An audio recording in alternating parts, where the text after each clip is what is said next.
Tuah Girl's first pitch at a Mets game caught everyone unnecessarily mad.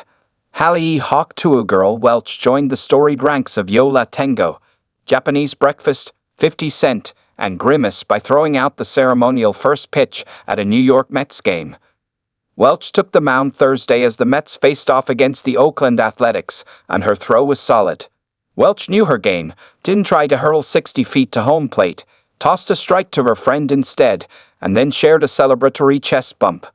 More from Rolling Stone. We had breakfast with Tuah Girl, the national hero we need.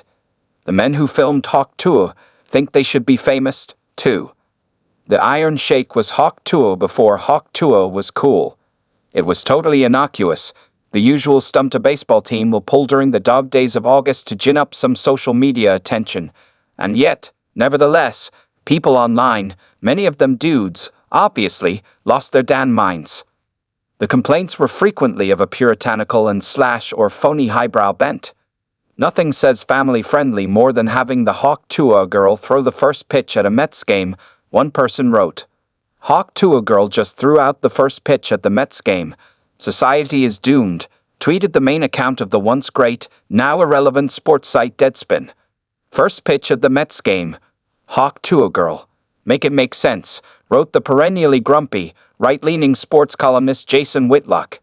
And one of the editors at a conservative elections blog grumbled. So the Mets decided to get the Tuah Girl to throw out the first pitch for a summer camp day game where the vast majority of fans are 11-year-old kids at the ballpark on camp trips. Seriously, what were they thinking? Be better than this.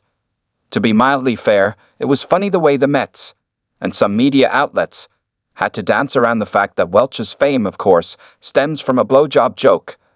Ahead of her first pitch, she was introduced to the crowd as a viral sensation, and MadHaliey, the Mets beat writer for the Long Island newspaper Newsday, quipped, "Update.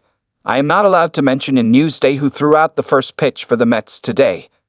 But while the culture warriors may have grumbled, arguably, no one was more upset than Mets fans.